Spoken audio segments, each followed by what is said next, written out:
All right, once again, I welcome you all to today's session.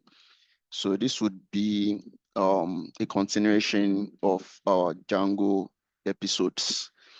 In one of our last episode, so we've been able to understand the Django architecture.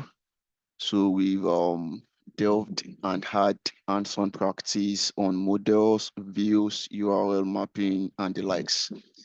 So in today's session, we would be doing a deep dive into users authentication in Django. How do we build an architecture that allows users signing? So how do we have new members onboarded into our application? Also, when we have their data, do we just allow them to sign in without due authentication verification, or do we have a thorough credential check before we authorize them into their specific views or templates according to their permissions? So how do we do all of this?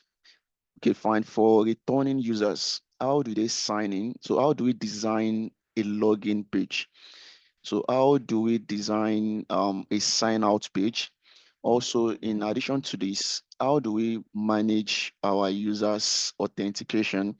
How do we manage users' password? All right. So there is something known as password policies. So how do we set all of this? All right. So basically, as we all know, we can ride on all of this with existing Django's architecture. So we don't need to reinvent most of these rules. So we can just build on the existing structure available for us in Django. So how do we do all of this? We would be learning them in today's session. Also, to do all of this, as we would like just be, we aren't reinventing the wheel, right?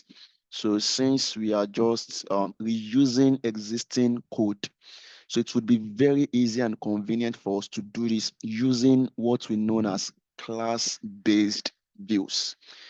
Um, Specifically in Django, there are two approaches to writing views. So one of them is function-based views. So, and this is what we've been using in our previous episodes. So in one of our sessions that we built a model architecture, so we also built a view. So that view that we used to learn static and dynamic templates in our previous session, right? So what we were using then were um, um, function-based view. So as you can see the syntax in action.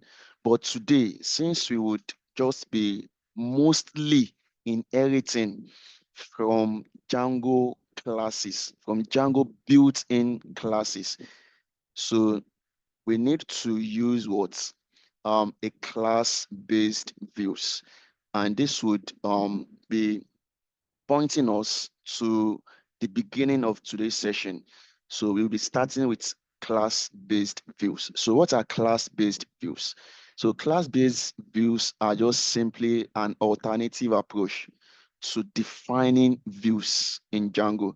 So as we all know, being back-end engineers or back-end developers, so we would deal mostly with logics, and most of these logics are how we what build robust backend logics, and most of this would be what's in the views.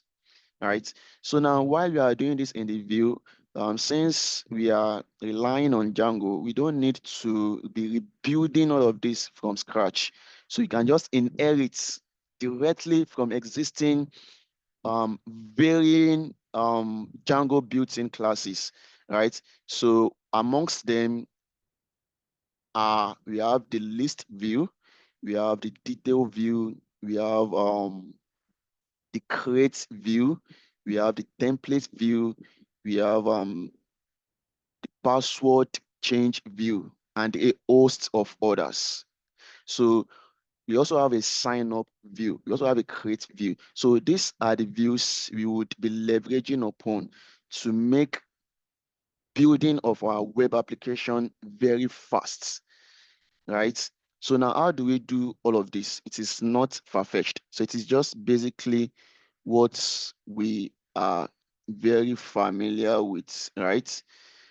So let me go to our application we're working on today.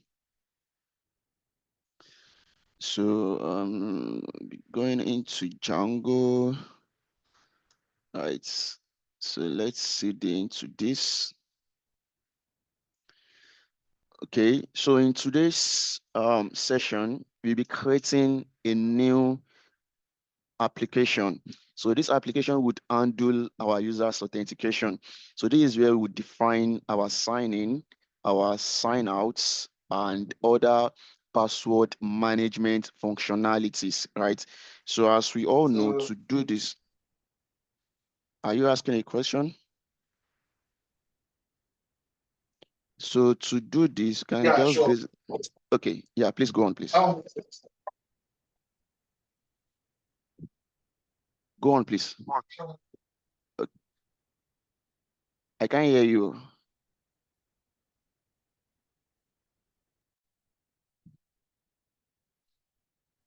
Is that Ben J? I guess you are the one asking question. Okay. Yeah, I can hear you now.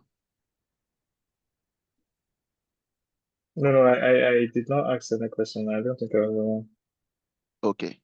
So as we all know, application is just basically where we can have like a compartment of all the features we want to make a whole project. So in today's session, so what we want to concentrate on is building authentication application. So this is where we want to undo users authentication, how users sign in, how users sign out, how we also make password changes or password resets available as options for users, right? And we also delve into the built-in password policies, the password strengths available to us by Django. So how do we do all of this? So these are what we want to learn today. So now to start working on this application, so the first thing we want to do is to create our application, right? So by running or executing Python manage.py startup and then giving our application a name. So in this case, I want to call it accounts. So when I run this, and you want to ensure that you are running this in the same directly where you have your manage.py, right? You want to ensure you run it in the same directly where you have your what manage.py. So as you can see, we now have our application created. So the first thing I do, in order not to forget, is whenever I create an application, I want to register this application. Because if I don't register it, irrespective of what I do on this application, Sir, please, we Django are not would seeing your not. screen now. I don't see my screen. We are not seeing your screen. I wanted to ask the same thing. We're not seeing your screen. Like, Oh, sorry about that. Sorry about that. 1 second, please. Let me stop sharing and share again.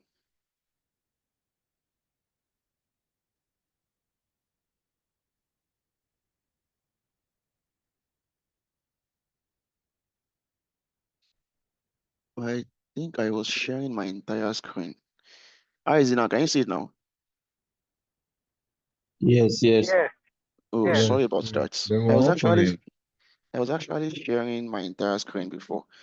Sorry about that, guys. So I would take it again. So the only thing I've done is just basically creating an application, right? So application directory. So where we would have our authentication features and what's not defined. So and running this or creating this, I just ran the usual command, which is Python manage.py start app and the app name. So in this case, I named the application accounts, right? So I'm trying to give it a a relative name, a descriptive name, since I would be using it to manage users' account and authentication. So as you can see it here, when I list, so it is also amongst the existing application. So now, I was saying, for me, the first thing I want to do after creating an application is to register this application in my project's settings. Because if you don't do this, or if you forget to do this, Django would not be aware of the application you would create. So in order not to forget, so we would want to do that very quickly. So and to do that, I'll be going to my roots project, so which is the test_p, so which I believe I should have my settings. So here I would open the settings.py, right? And I want to go to installed apps. So in this installed apps, this is where I want to register my new application. There are two approaches to registering your application, right? So the first one is you can just put in the name of your application. So in this case, since I have named it account, so it suffices to just leave it like this. You want to ensure you add a comma after the name. You want to ensure you add a comma after the name. 1 second, please. Okay. So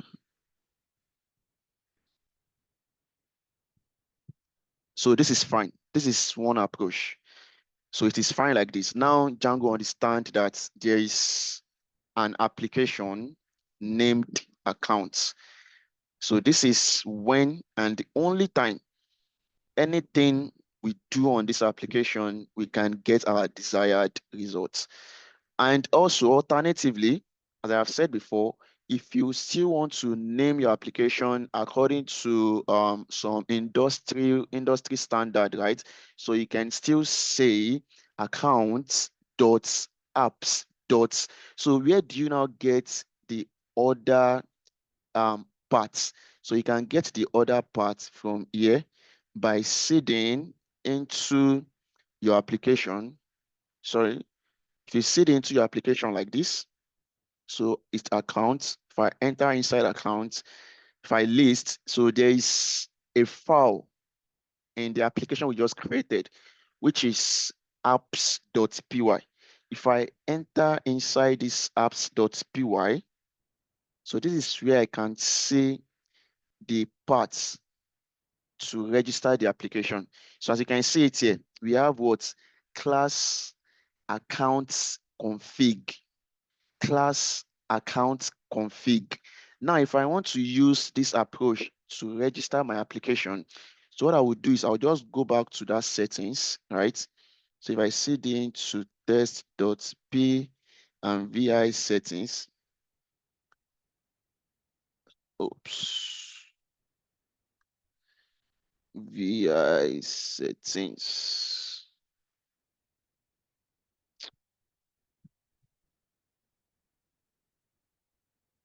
Settings.py. So if I open it like this, if you check under this installed apps, so I just want to say accounts dot apps. So where do I get this app from? This app is the same app I entered to check the application name, the class name for the application, the class that was defined for the application. So it's just like you stating the navigation path into where your project application is, right? So then you can say .account config. So this is also fine, right? So you can either use this or use just a plain account, which is your application name in this case. So either way works. So since we've done this, the next thing we want to do is to understand how to use the class-based views before we now delved into the iter to of setting our users' authentication. And to do this, we would be starting by setting or defining our sign-up view. So this sign-up view is what we'll be using to learn the class-based view. So where do we do this? So we want to go back into our application, right? Accounts. Then we want to go into our views. So in this, our views, the first thing we want to do is we now want to define how to use our what? Our class-based view. So how do we use this class-based view? So class-based view is just basically we defining how we want Django to return a sign-up page for our users. So I have a snippet here that will just be pulling up. Then I would explain everything we are doing here very fast. So let's go back to here. So we want to paste this.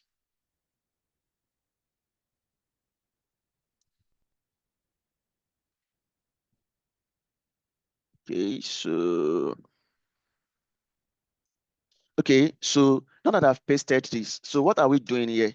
So what we are doing basically is the first thing we want to import is render. However, in this case, we don't really need render. So render is an option here. I can remove it and nothing would happen to my project.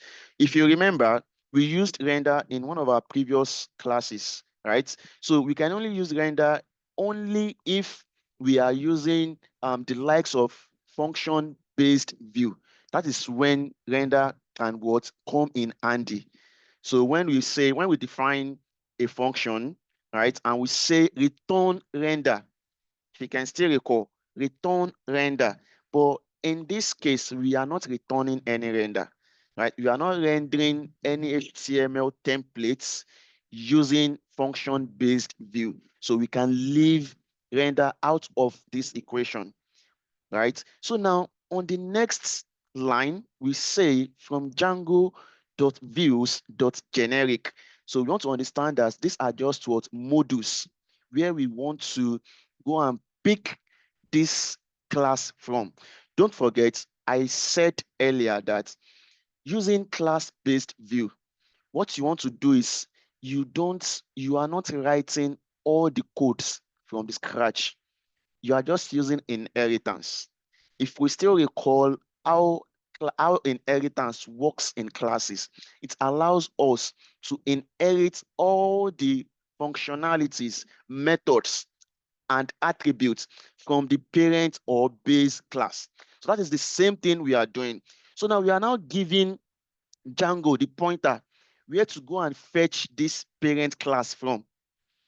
So that is what we stated on the second line that, okay, if you check this Django.view.generic, there is a class there. So in this class, I want you to fetch out create view for me because I want to use this create view.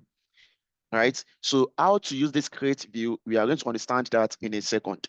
Now, next to that, we also have from Django.contrib.auth.forms. All these are just what navigation parts using module. If we can still remember our module and packages, right? So now here we are importing user creation form. So what do we use this user creation form for? This is where we can now state specifically, okay, fine. This is a sign up function, right? And for every sign up, we require some information. So there should be a form where a user can input his username, input a password, or if you are building like extended functionalities, that should be able to input other informations. So what is giving us this opportunity? It's the user creation form that we are importing. Then next to that, we also have reverse lazy. So what is reverse lazy? So reverse lazy is just basically what we are stating in our class definition. Now, I would explain reverse lazy when I am explaining the class. Now we can move on to class, right? So we are defining our sign up view now. When a user wants to sign up into the web application, so we have defined a class. So as we all understand how to define a class, you say class and the class name, right? So we are naming our class sign up view in our case. Then don't forget we are using inheritance. We are using what? Inheritance, because that is how class-based view works. If we are what? Optimizing existing Django's architecture, right? So because we have built-in classes, so we have arrays of them, of these built-in classes, right? So that we can inherit from, depending on the use case or depending on our requirement. In this case, what we need is a class, a base class that we can just harness to create a user's account. So that is it. Basically, we want to harness on an existing base class to create a user's account. Don't forget, there is also an option for customization if you don't want to use this built-in classes, right?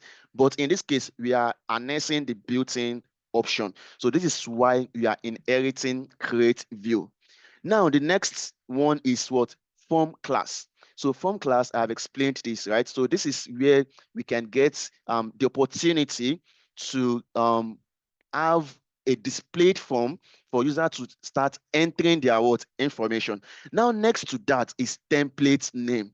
So this template name is very important when using class-based view. So what is it? This is where you now want to, it is also rendering.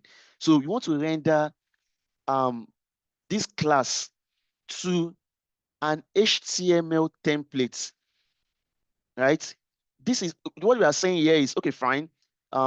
When a users go to a URL, right, to sign up or to create an account, how do you display on the browser to the user, right?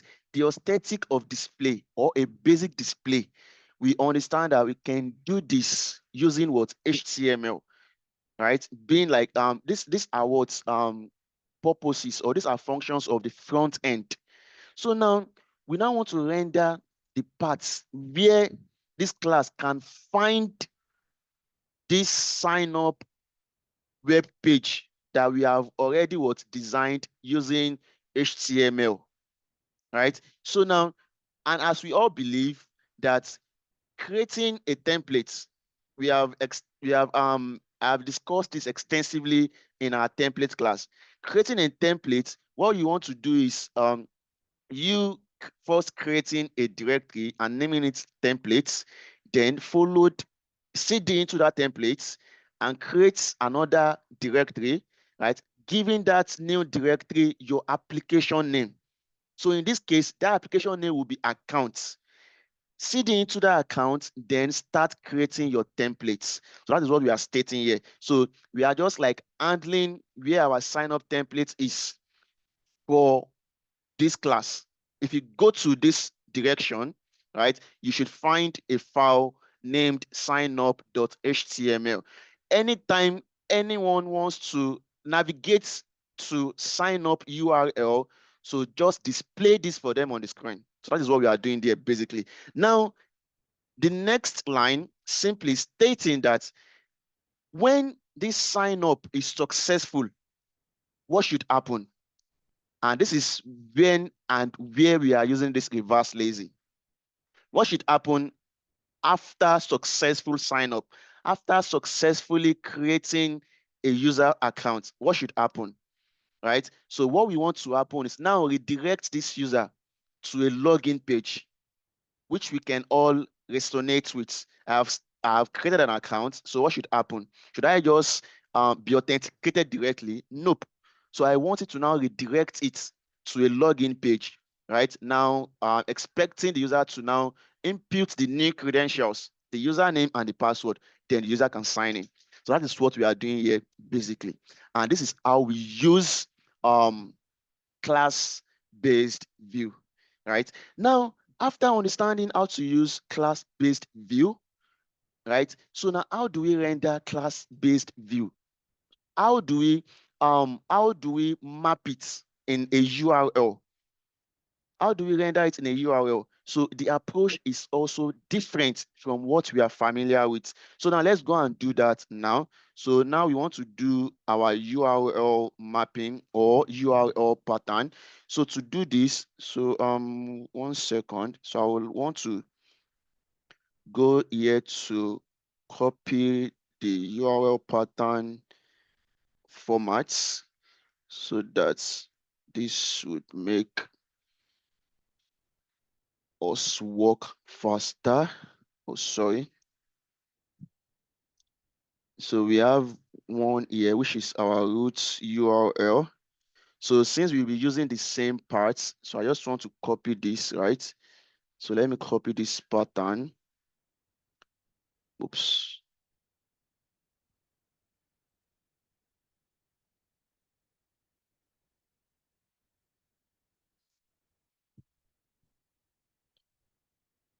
One second, please. VIURLS. Okay. So copy this.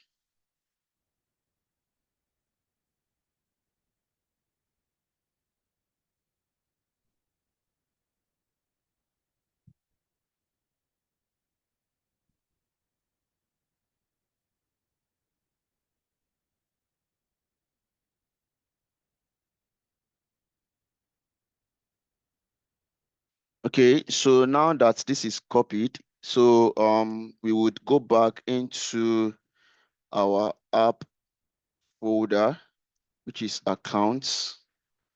So, and don't forget the URL for account don't come pre-installed or pre-built. We have to manually create that.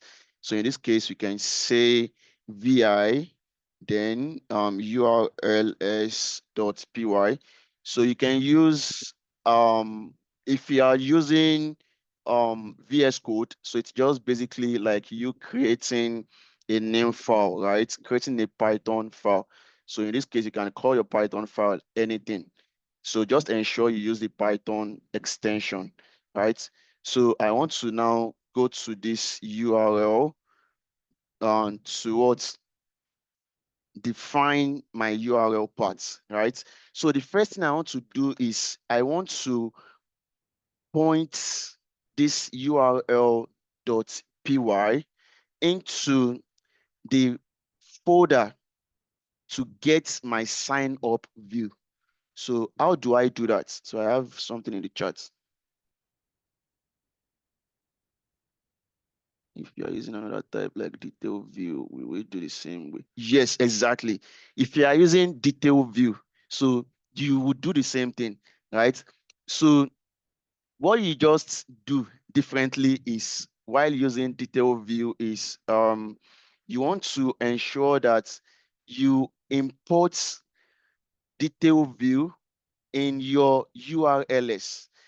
You want to ensure you import detail view in your URLs and also in your view file. You also want to ensure that you import detail view, right? Don't forget, because we use create view, I imported create view in my view file. If you're using detail view, you also want to import detail view, but it's almost the same thing. So you just say class, give your class a name, and in brackets where you are inheriting, you say what detail view. So that's it. It's basically the same thing, right? So, and you now want to go inside your urls.py file and register this view we just created. So that's what we want to do now. So the first thing you want to do is we want to give Django the path to where to find our view. So since we are in the same directory, so if you're in the same directory, what do we do? Right? So we want to say from the same, so these dots mean that from the same directory. So as you can see, view and URLs are in the same directory. So from this same directory, check views, right? So inside our views, Now I want you to now, because you could have many views logic that you have defined inside your views file. But in this case, I want you to now look up to sign up view, right? I want you to look up to what? Sign up view. So that's it. So after doing this, you now want to define your URL pattern. So in this case, I'll just paste what I copied earlier. Okay, so now I have what URL patterns, right? So we are defining this for sign up. So we need to change all of this. We won't be using, since it is not admin, so we just change this to sign up. So as we are all familiar with, so when anyone wants to access the sign up URL, so we now want to point them to our sign up view. So now this is now slightly different to how we used to do it using function-based view. So how do we use it when you are now using class-based view? So this is the what syntax, or this is the format. So the next thing you want to do after you've indicated the URLs, so you want to say sign up, so which is the class name. So in this case, you want to say sign up view, right? Dot as underscore view, then brackets. Again, you want to say what? Sign up view dot as view as underscore view, right? And you open and close a bracket. Now, in some cases, inside this bracket, you want to state some templates parts inside this bracket. And in a case where you would be needing to do this is when you are just using like a built-in Django class, a built-in Django class, which you'll be seeing when we start using them for password now. Because for password now, Django has handled everything. We don't even need to go to view and define how we want our view form to look like. So we won't be doing all of any of this. So in that case, since we'll be doing it, so we now need to now specifically state in the URLs where they can see the HTML templates when they are accessing either of these built-in classes. We are going to see that in a moment. But in this case, we have already defined our view ourselves. And inside our view, we already stated where the template is. So we don't need to do that anymore here. So the next thing we want to do now is what? To give it a name. So which we are all familiar with. So I believe we are all familiar with all this convention.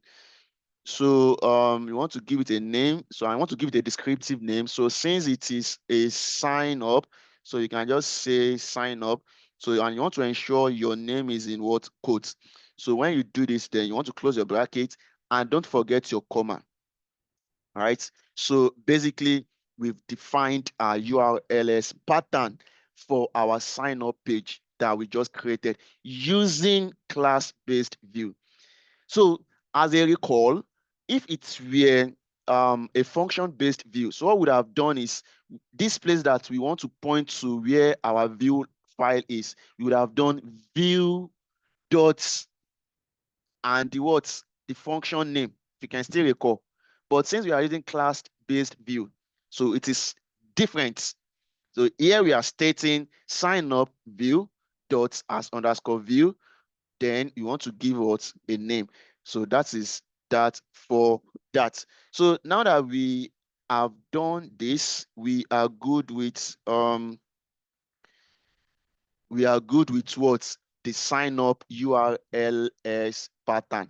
So now the next thing you want to do before we forget is to now go and create a template for this sign up page, because it is these templates that will be displayed on the screen. You know, we use HTML for defining or designing how we want a page to be displayed. So, but in our case, we'll just be doing something very basic. it wouldn't really be aesthetic as such. So you just want to ensure that when a user goes to sign in, something is displayed and the user can see a box to enter their to enter their information to register to create an account. So let's do that next. Since we are done with this, we want to close this and create our template. So we want to create our template next. So we want to say this template, right? mkdir template. Then we want to seed into the template. So after seeding into the templates, so as per convention, we now want to create the application again by creating another directory named account. Oh, sorry, mkdir. Then we are naming this what account. So then after this, the next thing we want to do is we want to cd into this we just created, then start creating our templates. Now, the first template we'll be creating is what? Our signup.html. So I have a snippet here. I will just be fetching, right? I will be copying the HTML tags and the basic HTML in that file, then pasting in our what? In our sign up file. So let me create that first. So I can say sign up.html. So when I open this, so let me check my snippet where I have that. Okay, so let me look for the sign up. So here is the sign up, right? So I can just copy this. When I copy this, then come here to paste.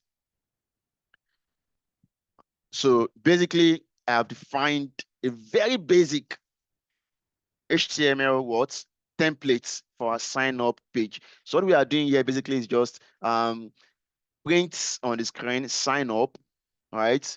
And we should have some form, and in that form we also have a button that someone can click when they have entered all their information.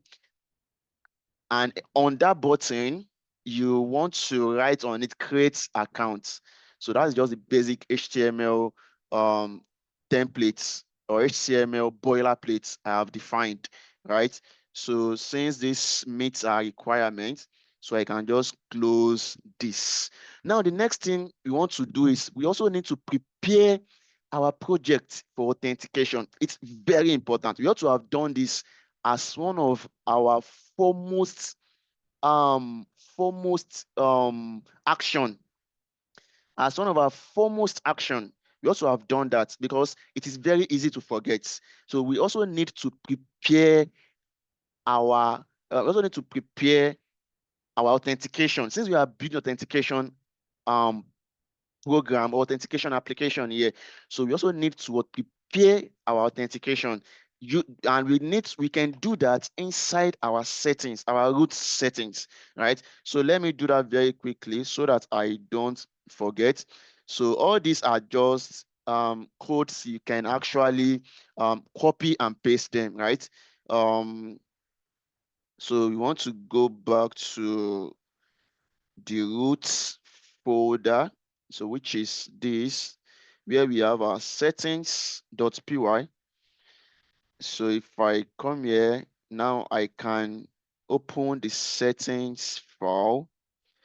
So when I open this settings file, so I want to add this, I want to add this to the list of our settings.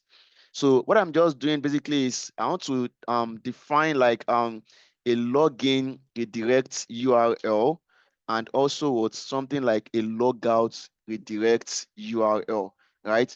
So that our program can understand that when someone is accessing this URL that we have stated, right?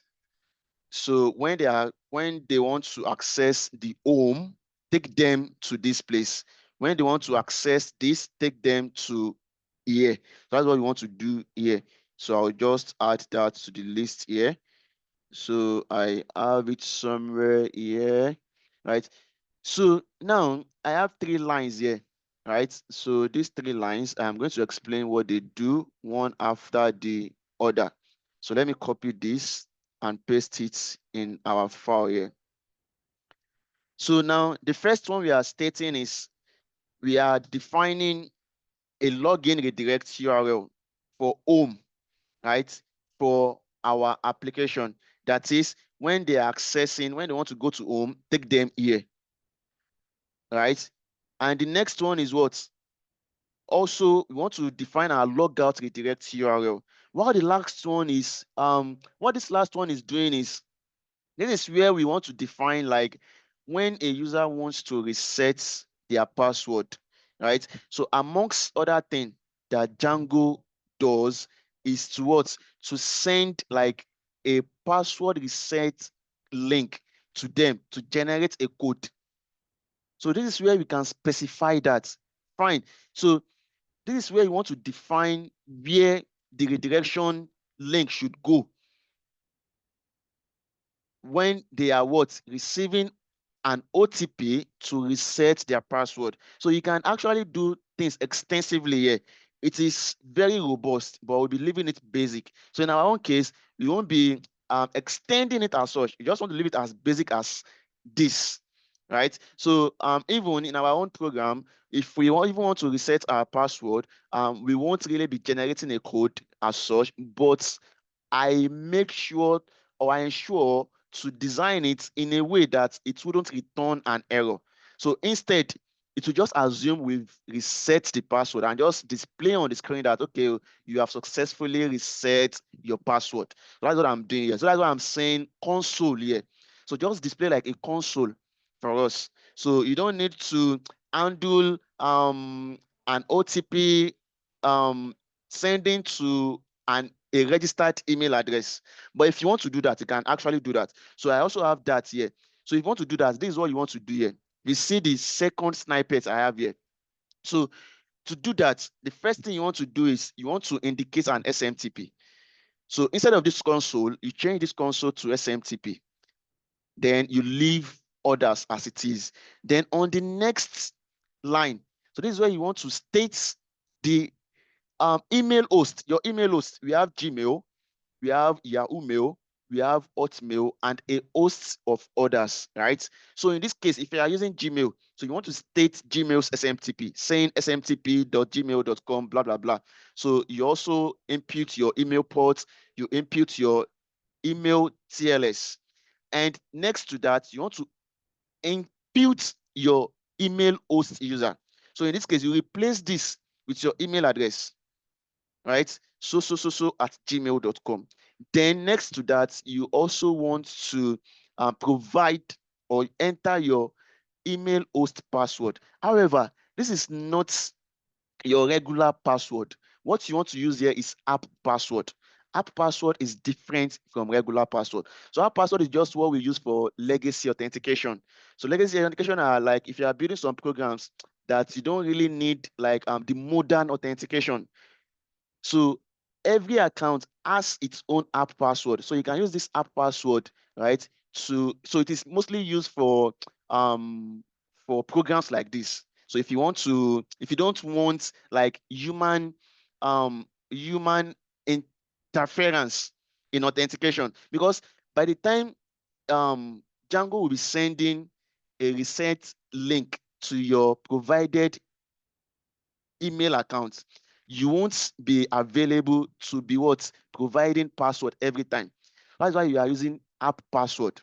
So this app password now, it's a very long password characters. So it's generated for you by default by your email provider, right? So if you're using Microsoft, you can generate it in your Microsoft account. If you're also using Gmail, there's a way to generate it using in your Gmail account. So that is what you provide here. So when you do all of this, right, you just copy it and paste it here. So and you are good to go. But we're going to be doing that in today's session. So because it would really require generating this app password, right? So which might take longer than necessary. So let's just leave it as basic as it is now. So now that we have done this, the next thing we want to do is now to 1 second. So let me comment this out. I want to comment this out.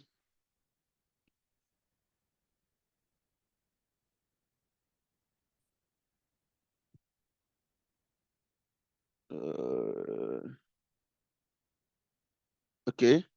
So now that we have done this, the next thing we want to do is since we are designing a program or an application that also handles users authentication, like password resets and password change. So all of this, we also need to define them in our URL pattern, because all these are URL that will be accessed on the internet. So we need to state it specifically, even if we won't be writing the logic.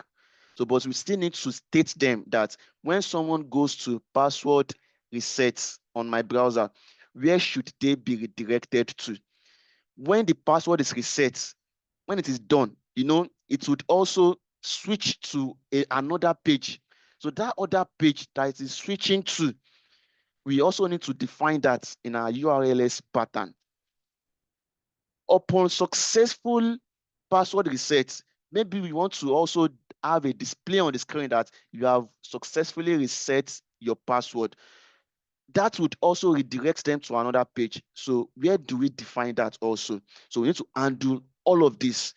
But the good news is we are not defining any logic, or we are not writing any code lines, right, to undo this password reset. What we are just doing is just to specify the URL patterns. So then for this, we would need to go back to our application. All right. So in this case, we see the into application. We want to go inside our URLs. So when we enter inside our URLs, right? So then this is where we can now start defining all our password paths as per our requirement.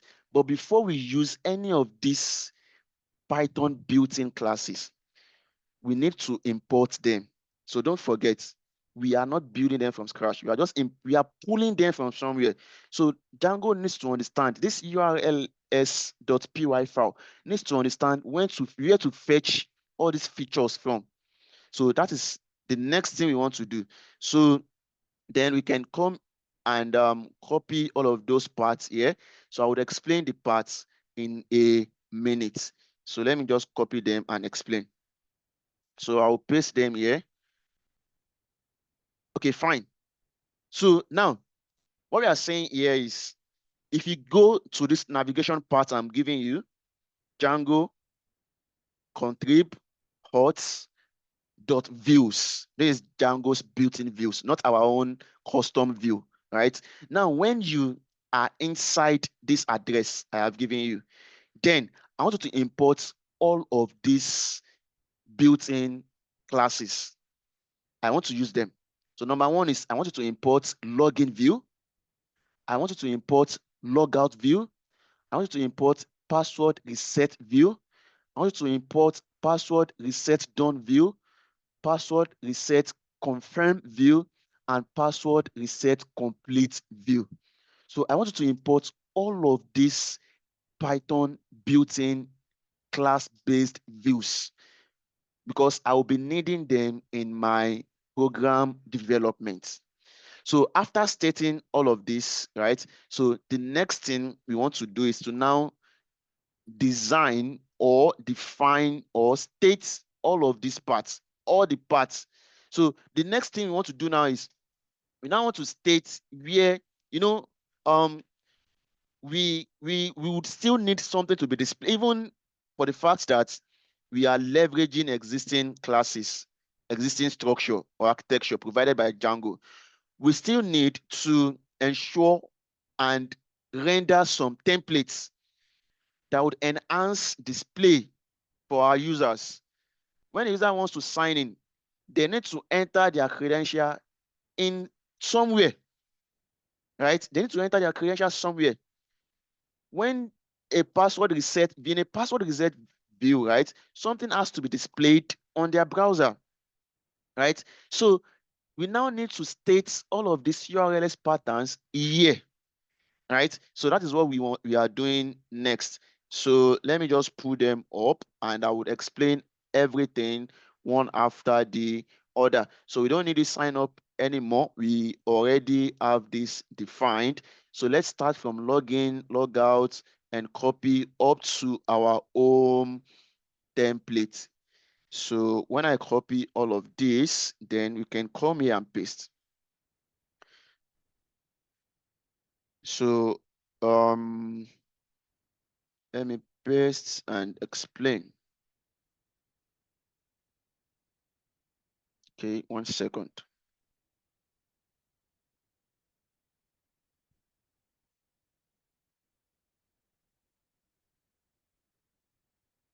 Why is this one not moving? Okay, so as you can see here, we now have several parts here, right? So now what are all these parts doing? What they are doing basically is the same thing we did while defining our sign up parts. So here we are saying that on the next line, if you can see where my cursor is, so here we are stating that when they want to access this login URLs, right? So now, in this case, we did not define login view. Django already defined login view. And where does it get it from? It gets it from what we have defined here. Can you see it here? We've said login view here. So you should go and pick the login view defined by Django, pre-built. That's what we want to use. We are not using our own. So, but we are still using the same syntax. So use it as login view as view because it's a class. Then we now want to state our own template because we are defining our own template. What we want, how we want it to be displayed. We'll be doing it. We would be making our hours very basic, but you can do something sophisticated, right? You can do something complex. You can do something, you can build a robust structure of your login page. You can add aesthetics to your login page. So where do these parts or this pattern now gets the template from? So don't forget, we have our account template, right? Which will be defining all of these templates in a minute. So the first thing you want to check is if you go here, if you go to this account, inside template, go to account, then pick this login.html and display it anytime someone wants to access login page. Then the next, we do the same thing for logout. So for logout does not really require this template's name as such, right? So because we are doing something basic, so we want to believe when someone logs out, the session has ended. So we don't really want to concentrate or focus on that in this session, right? So now next to that, we now also want to check for password resets. So when someone wants to reset their password, so when they go to this password reset link or they click on any button that redirects them to this password reset, right? So now we also want you to now go inside a built-in password reset class in Django, which we have defined here. So please follow through my cursor. So can you see it here? Password reset view. So this is where you want to go and pick it from because we are not defining all of this. We are using existing structure. So go here, pick this as view, right? So then our own concern now is you want to state our template name, where you get the template to display on the screen when someone wants to reset a password or when they access this link. So next to that, we do the same thing for password reset done. So after successfully resetting a password, what should be displayed? Then following that, we also have okay, this one is actually for password token, so we wouldn't be delving into that since we didn't add our app password. So next to that is what reset done, right? So we are also stating a template that would display on the screen when the password reset has completed. Then following that is what home. So what do we need this home for? We'll be needing this home for when someone sign in. Don't forget, a sign we have what we are building is we are building a sign up page, a login page. So when someone logs in, what happens next? They are to be redirected somewhere. That will be like our own page, right? Maybe don't in our last session where we used like a library store as our home page, right? So in this home page, we want to welcome this user, welcome, and want to personalize this visit. So these are what we'll be defining in our templates. So welcome a user, right? So another thing we want to state. So that's why we are also using this word home.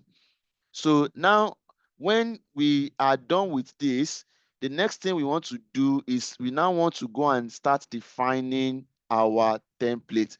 But before we go on to defining our template, please, if you feel confused, do not hesitate to let me know, please, before we go further. So just let me know, please. Just let me know if you have any question or need more clarification on what I have covered so far.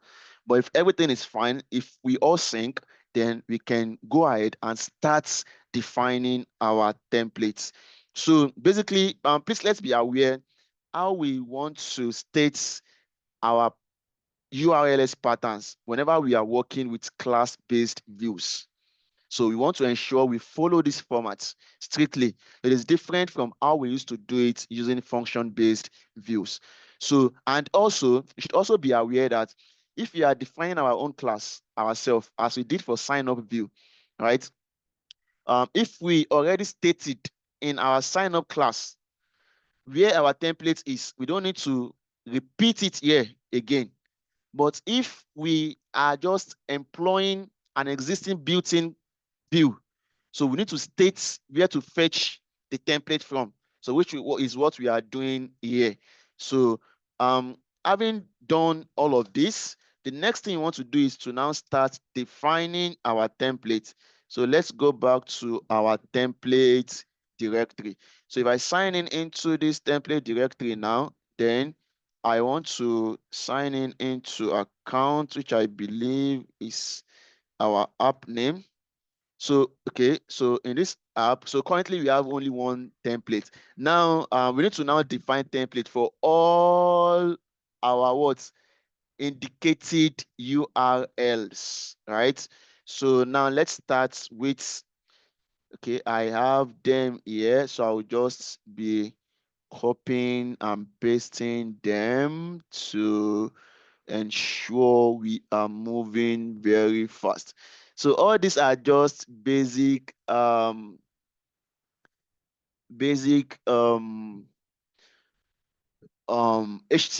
right? Boilerplates. So all these are just basic HTML boilerplates. So they are just something you could just learn basic HTML. With basic HTML, you can actually write these lines, right? So if you are interested in front end, so I'll just come here and paste this. So, okay, what did I call this? I think this should be login. Okay, login. So you want to create a file for login, and you want to be very careful with while naming your file, ensuring there are no mistakes. Otherwise, there will be an issue since you already used them as your URL navigation paths. So any slight difference in whatever you are naming your file, if there is a slight difference from what you have used in your URL pattern, your your program would what? There will be a bug. There will surely be a bug, right? It will not work. So you want to be very careful.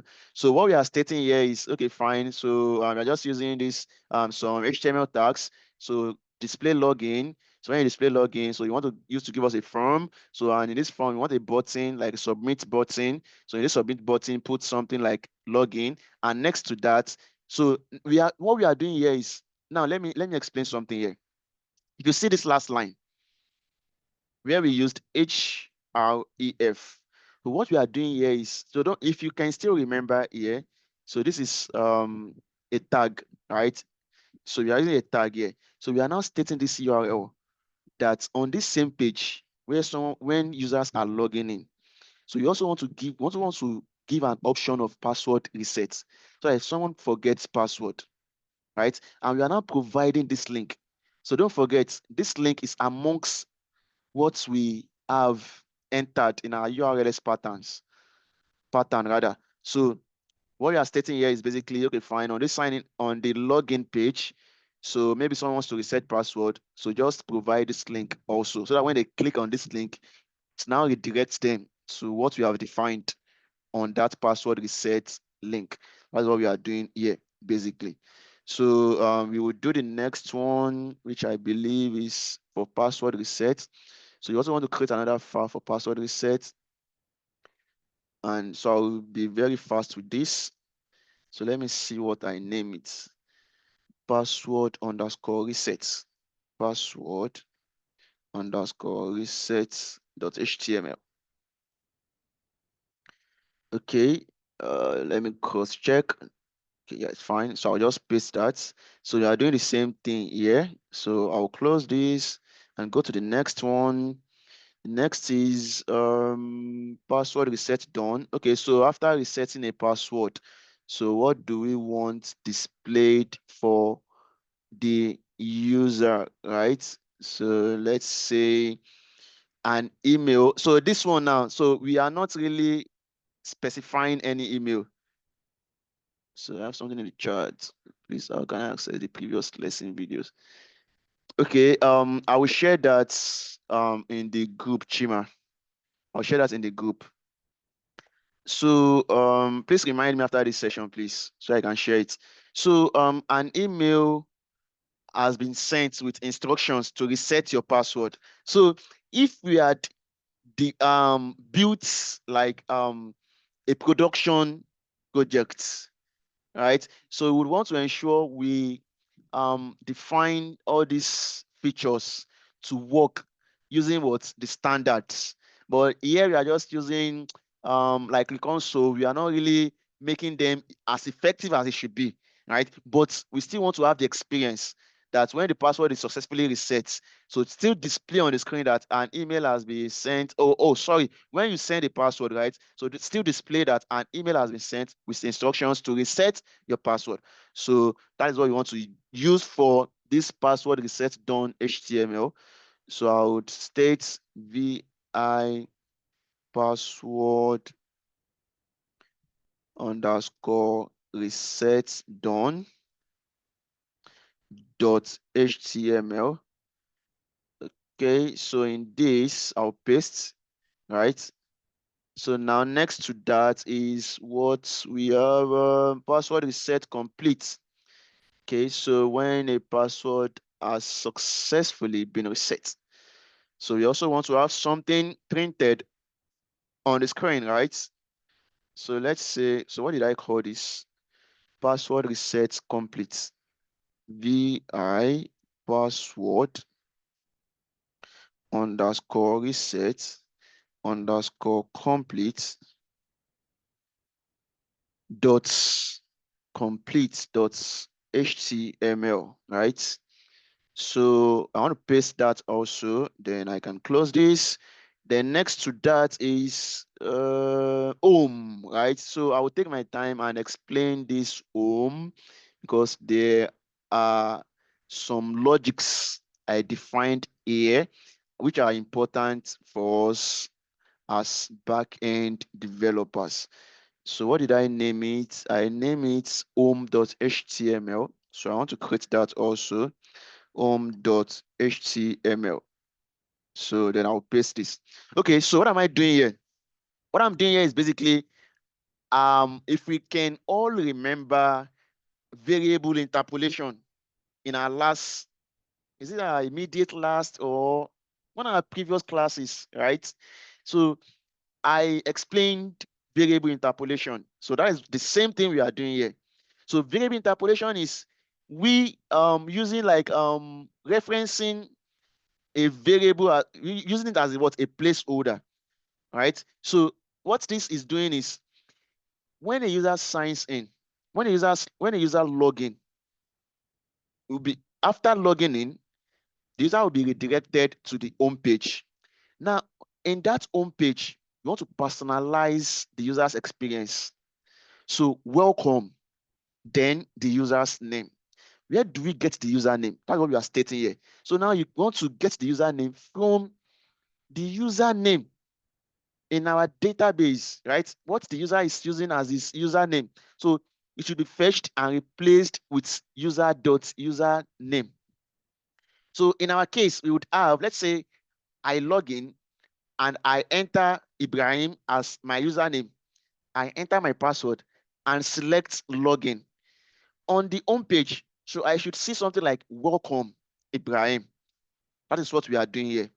Now, next to that, we also want to state that if there is something called session timeouts, right? If you are familiar with using like software that uses login, logout, catch sessions as such, you would know that sometimes entering your credentials, closing the browser, and reopening the browser would sometimes just take you to your home page or your login page, your authenticated page, without you having to reprovide your words, your credentials. So that is what we are stating here, right? So that, okay, fine. If the session, so we can also, now session timeout also has its own configuration. So it could be a session timeout set to specific days, to be months and the likes, depending on the requirements or what you are working on. So in our case, we are saying that if user is already authenticated, right? If user is already authenticated, when they close a session and open it again, just take them back to their home page and display logout screen for them. We should expect on the home page, the only thing you want to have is what? You want to sign out. However, if they have not authenticated before or in a recent time, or their session has elapsed or has expired, we want to, when they now go to when they click on, when they are on this instead of this home page, right, we want to display the login page for them. So you want it to be what? To have an option to what? To log in. That's the logic we are defining here. If they are already logged in and their session is still available, right? It hasn't expired. So just display for them to log out. But if they have not, display a login page for them. Because if you don't log in, you can't access the home page. That's what we are stating here specifically, right? So now that we have done this, so the next thing we want to do is to now, another thing also I was supposed to have done is registering our application URL inside our root URL. Because if we don't do this, our program or all of this we have designed would not be accessible on the internet. Because I lay emphasis on this when we had session on URL mapping. So it is called like HTTP requests and response, right? When a user is accessing a URL, the first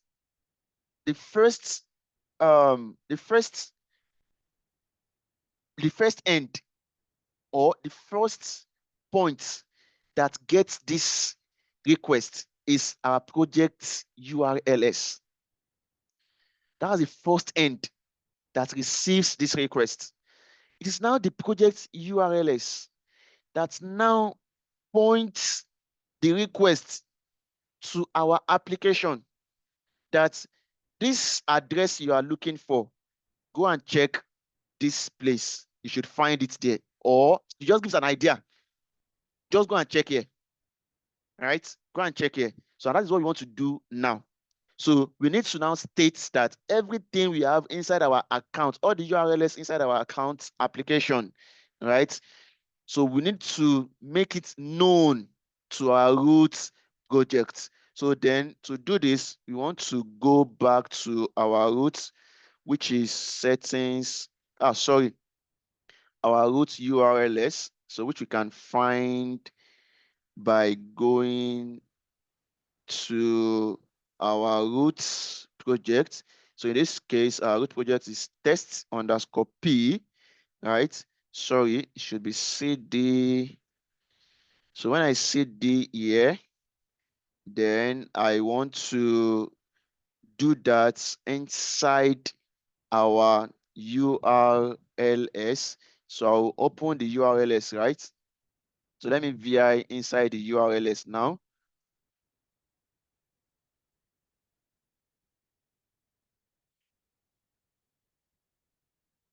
So if I vi inside the URLs .py, so here is now where I want to indicate that anyone going into this place, do this for them, right?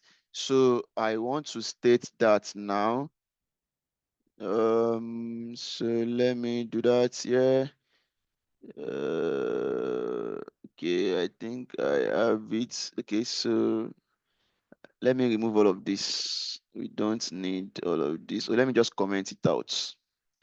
We don't need all of this in our own case. So I'll comment this out. We don't need this. Okay, so our own interest is to define our own parts. So you can say parts, right? So this is just the formats. Don't forget, when anyone goes to our our host, so depending on who is hosting our website, so in this case we are still using our local host. So when they go to our local hosts using our ports, which is port 8000 for production or for tests, right? So which we use for tests, then after that, if they go to accounts, anything that is coming after this accounts, so when they type local hosts, then colon 8000 slash accounts. So anything next to this, we want you to go and check inside accounts application. If you now go inside this account application, you would find URLs. So that's what we are stating here. So you say, then include, right? So include, then we say in a quote, accounts, right? Dot URLs, right? So this is what we want to stay here, right? So what they are saying again is when they are accessing our web page, right? So anytime you sense or you receive a request for accounts, when account is also included in what URL on a browser page, so don't hesitate to take them to the account application. And when you get to that account application, you would find URLs. Now, what happens after you now access URLs? What the user now gets is depending on what follows the account on a browser page. In this case, when a user now enters localhost colon 8000 slash account slash login. Now check inside URLs. Is there any URL pattern for login? If there is, then give them as the response. So that is what we are doing basically here. So, okay, I almost forgot to add a comma. So, and as you all are aware, I believe we are all familiar with this error. Maybe you forget a comma, it can be very painful. Now that we are done with this, so let me check. Okay, I already have everything I need. So, okay, so I have the include. Okay, so this is good. Okay, so I want to believe we've designed or defined all the basic requirements to define or to design our user authentication. So then before we check this, right, before we start to fill what we have designed, right, before we start to interact with this, so it's also important I stress what Django also does relating or regarding password management. Then before going into password management, I also need to stress some basics we need to understand for anything Django user authentication to make sense. So one of them is user model, right? So now that we have defined all of this, how does Django handle this user information? So there are three approaches to it, right? So the first one is what we know as the user model. So user model is it represents the authentication system. So this is where all the essential user information are stored, such as username and password. And for password, password is not stored as a plain text. It is hashed. And there is an algorithm that Django uses to hash password. So Django does not store password in a database or in a table plainly, right? So it is hashed. So that algorithm prevents from password from phishing or from password thefts. Even if you break access into the database, what you would find in the table would be what's useless, because you just find like random words and numbers and other characters. You can't really do anything with it. So password Django handles that for us very well. Now, next to that is we also have what we know as authentication middleware. So what is authentication middleware? Authentication middleware is responsible for associating user with incoming requests. Everything we have defined now, right? So now when the user now wants to sign in, you would believe with me that we can have a regular user, we can have an admin user. There would be access restriction to where an admin can access to where a regular user can access. So now when the user now, they all have the same sign-in page. After signing, what happens? Maybe an admin or a privileged account want to access a sensitive page. So what handles that? So what handled all of this is what? Authentication middleware. So when authentication middleware receives an authentication request, it maps it to the authenticated user depending on its permission.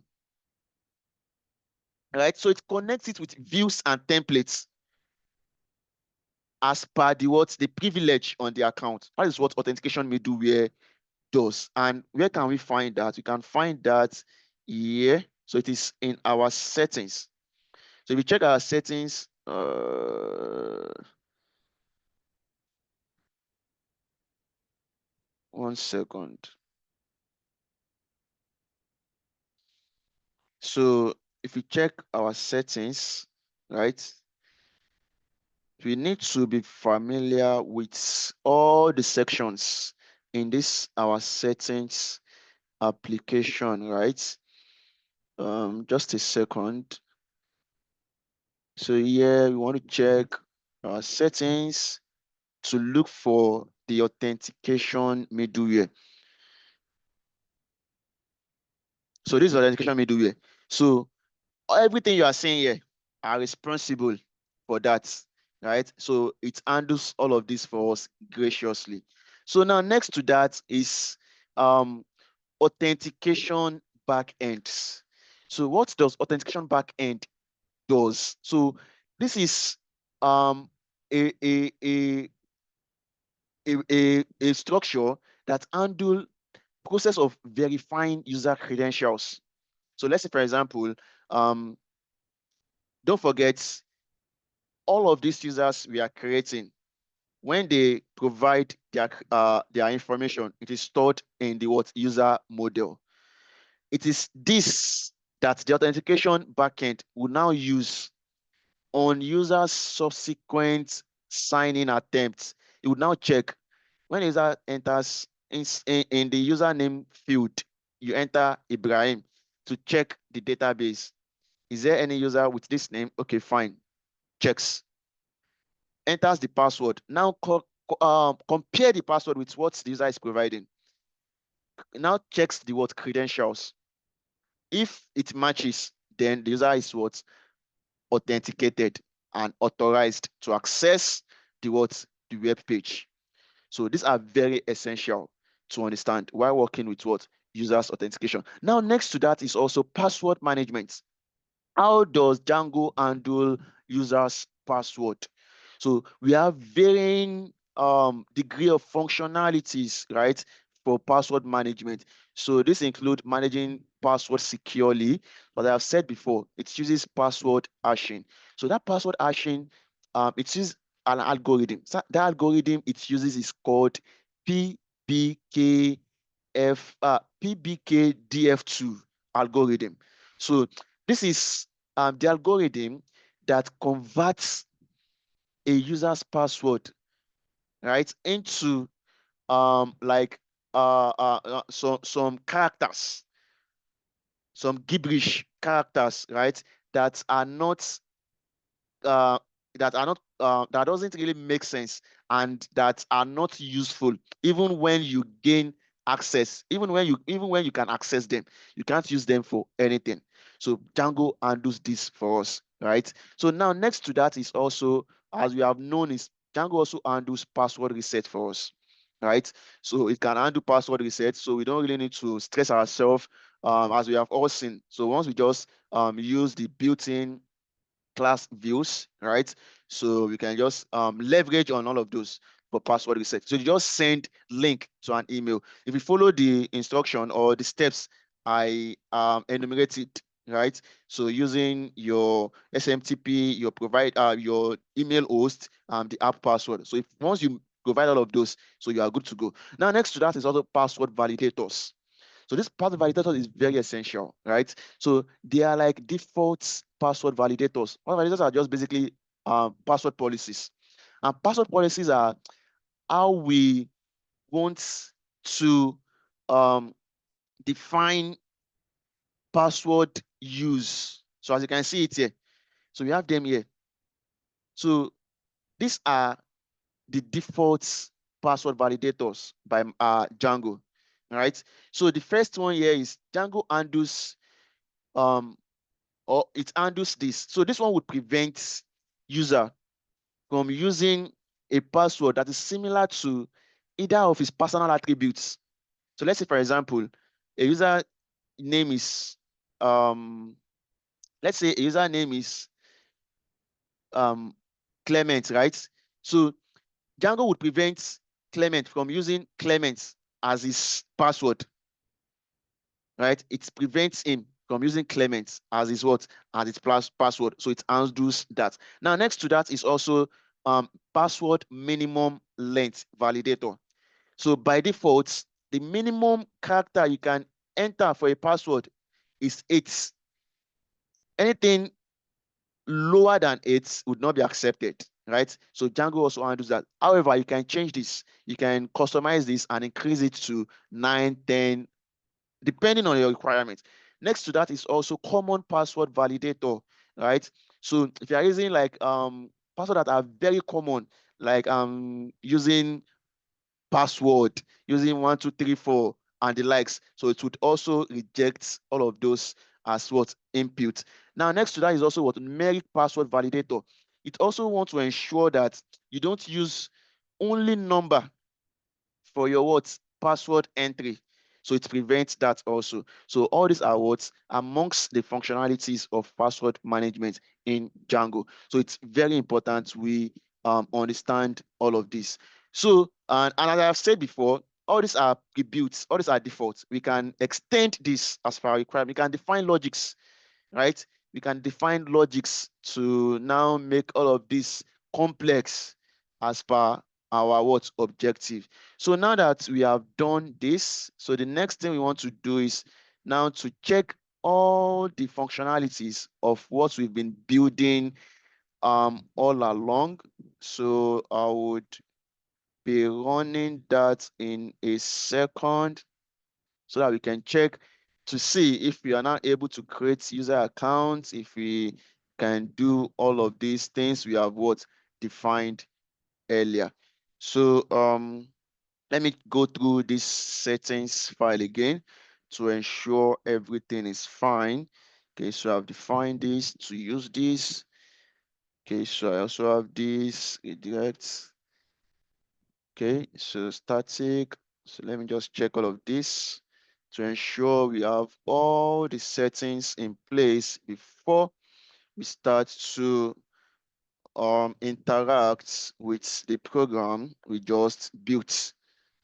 Okay, so let's also be sure we've also defined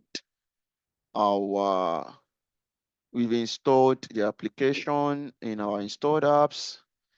Okay, so we have it installed, we have accounts, okay. So everything seems to be fine here.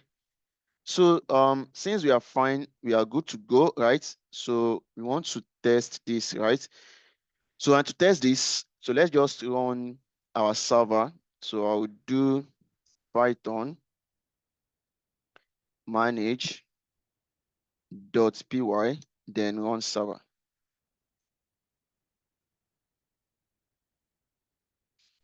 Okay, so we have some errors. Okay, so we say here name path is not defined. 1 second, name path is not defined. Okay, so let me go and check what that is. Let me go and look that up and check what it is. That should be in our sign up view. Okay, so let's go and see what we have here. Let's cd into our account.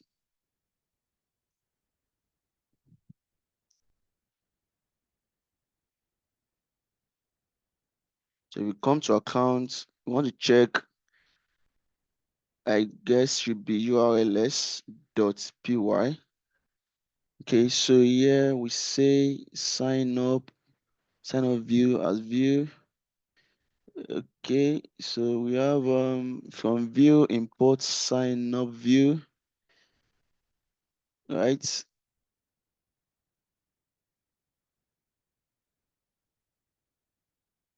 Import sign up view. From views, import sign up view. So let me check what we have in our sign up view.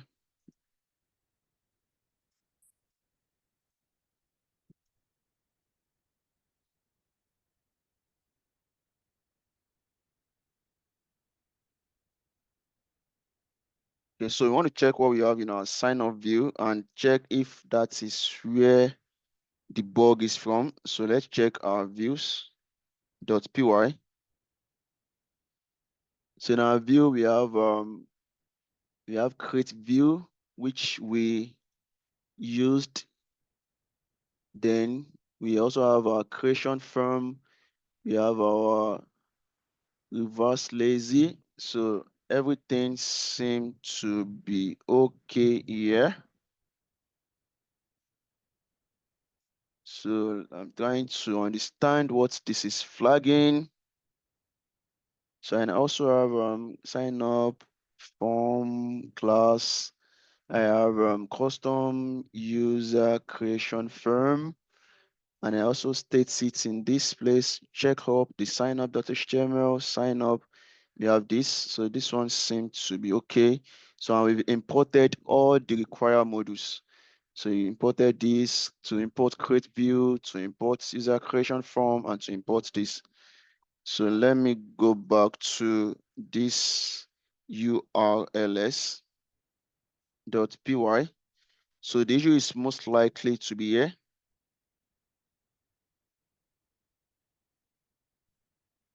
Okay, so what could be the issue here? Let me take my time to know what is happening. Okay, so yeah, I think it's not saying this. What I would want to do is, okay, let me try something. I guess it's not saying this. So what I want to try is, let me remove it from here. I want to remove it from here and place it here. So here I want to say again from the same place, check views, then import sign up view. So let me see if it still flags it or otherwise.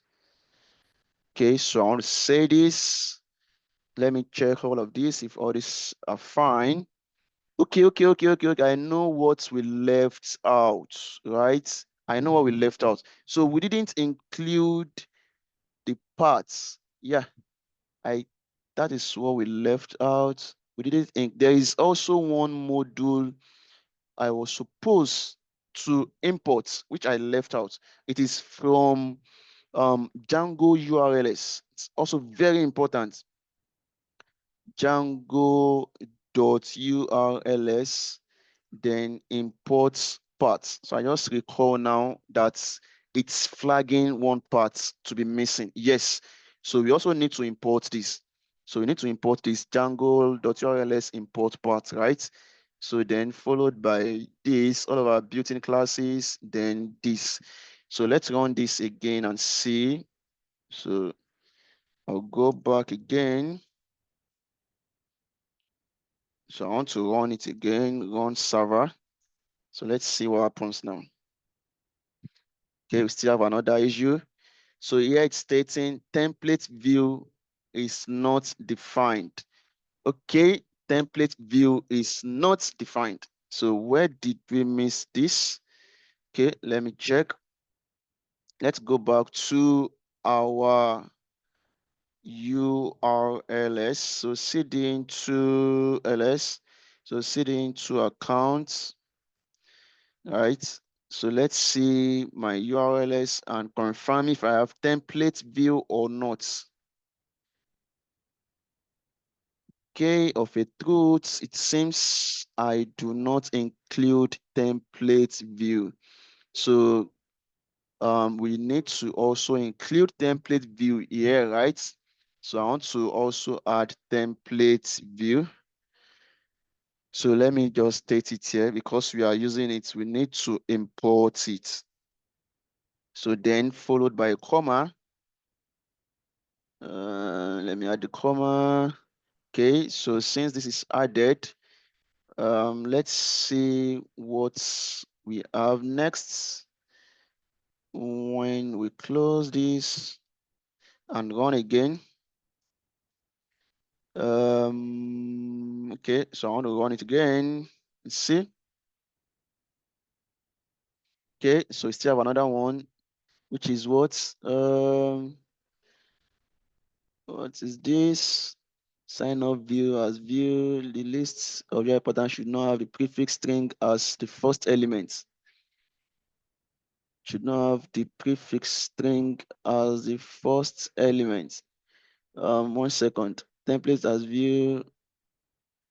Blah blah blah. Sign up is invalid. Ensure the important is a list of parts. Okay. Coming. Let's go back to. So we need to debug all of this for our application to work.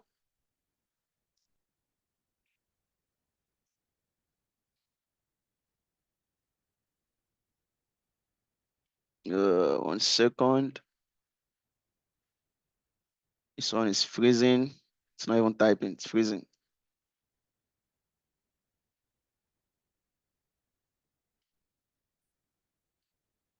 Okay. I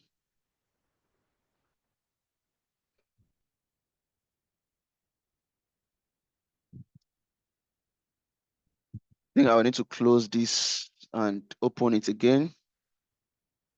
So let me just open it again.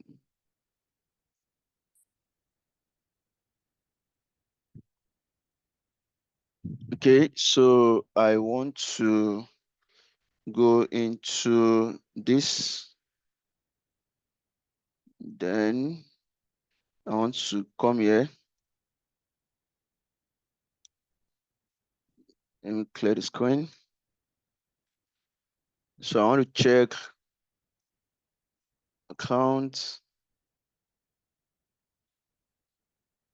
see the into account. I want to come here. So I want to check the templates. So let's check the URLs again. .py.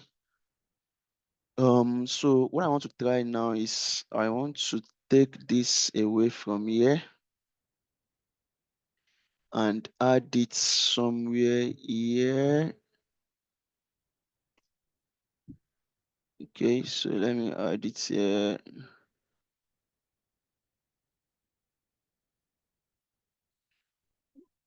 So I'll say templates view.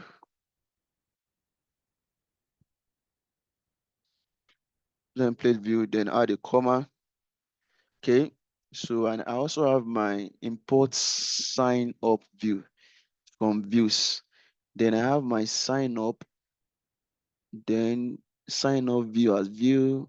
Then I name it sign up. This one seems to be fine.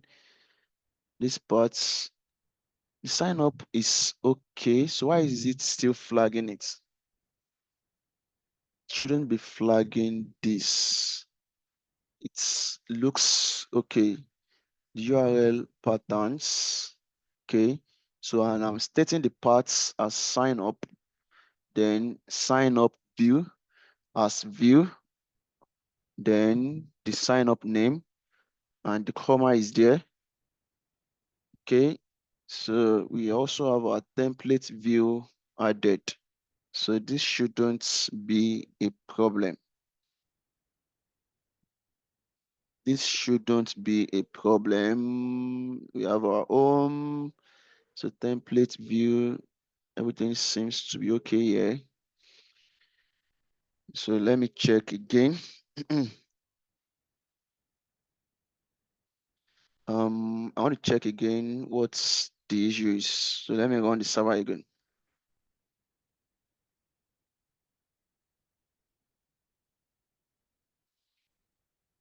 Python manage dot py and run server.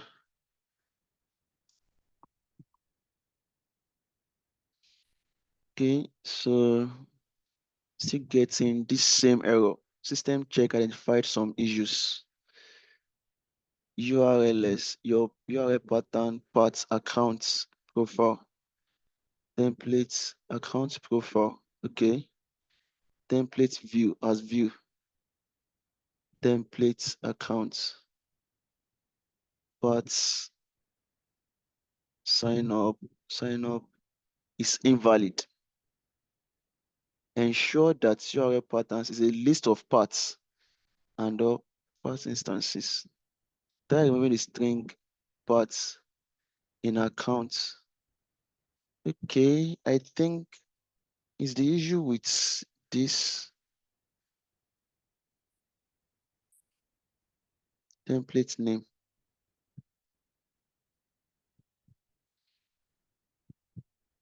The list of URL patterns should not have prefix string as the first element. Prefix string as the first. Okay, so 1 second. Let me look this error up. Let me look this error up.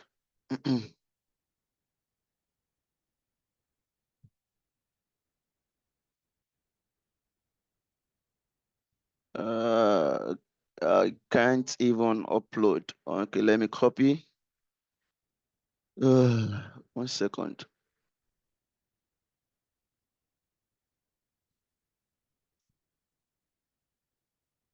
Why am I getting this error?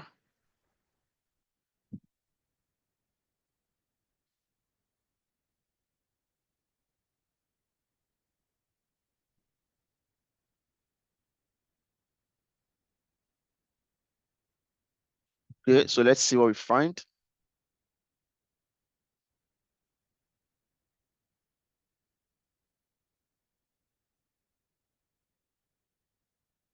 Okay, so it's stating here that Django is telling you that this whole thing, you are getting this error because your URL patterns list contain a raw string instead of actual parts. A raw string of actual parts.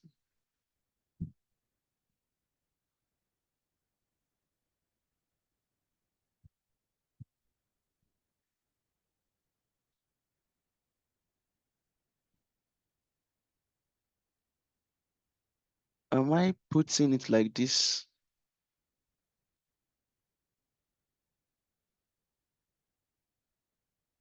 Okay, so what should I put instead?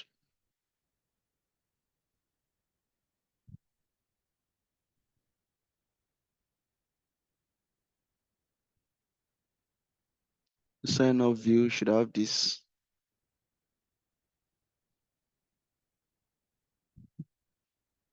This is the same thing as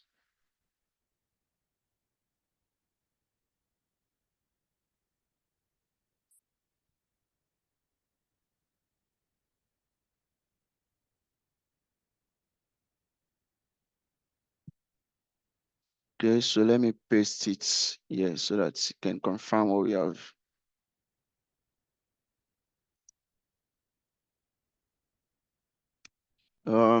CD into accounts. Then we want to check what we have here in our views. vi urls.py.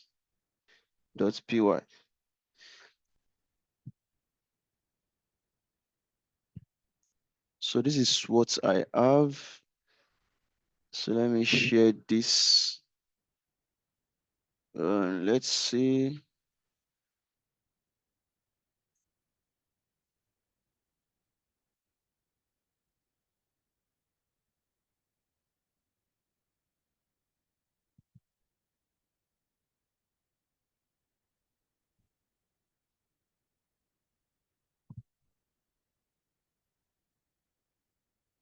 Okay, so let's share this. This is what I have.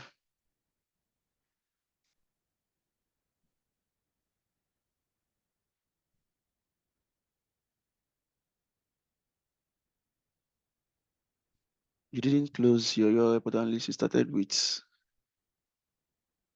Okay. Instead, you ended with a double quotation. Okay, so I think coming URL patterns. What is it saying?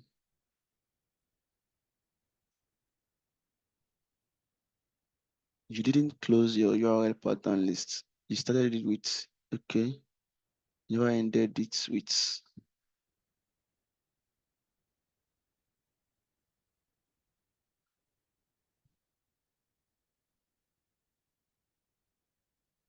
Okay, so let me copy this and replace it with what we have here.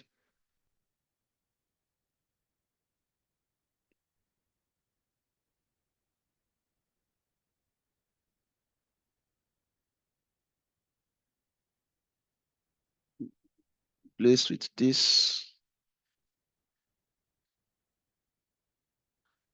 So paste it here. Okay. So which I'm believing I'm still basically the same thing. What I'm seeing here. So let's just go with this. So let me ensure everything aligns with our templates. So then we can try this suggestion and see if you have anything different. Okay, so parts, sign up, okay, login, logout, login view, so still login, reset. Okay, all right. Okay, so I will try this and see what we get again.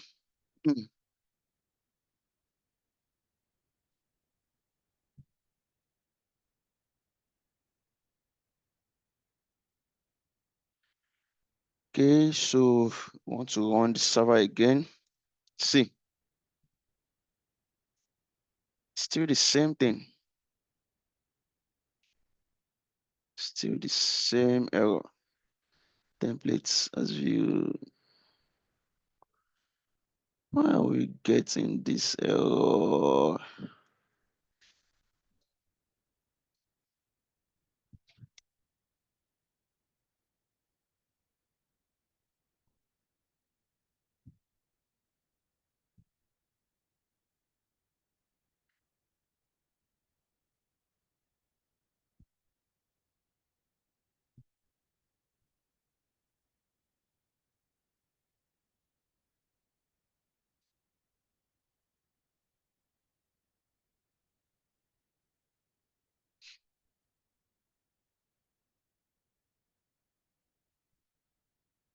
Did I include anything like this? I don't think so.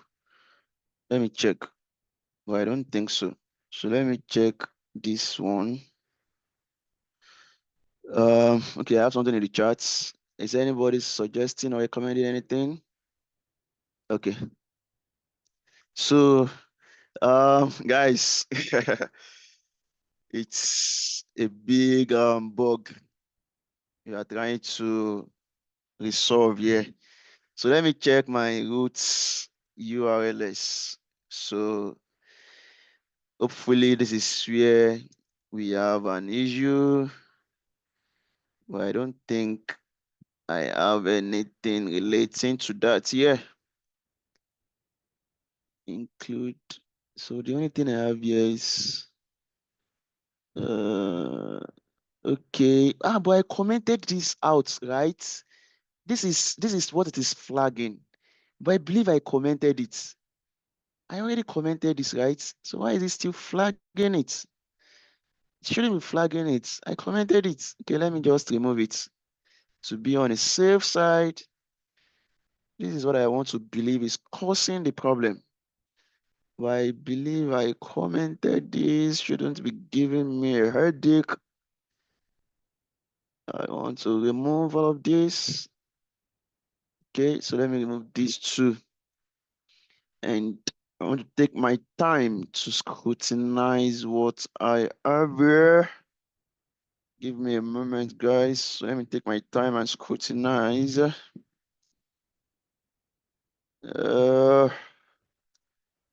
Okay.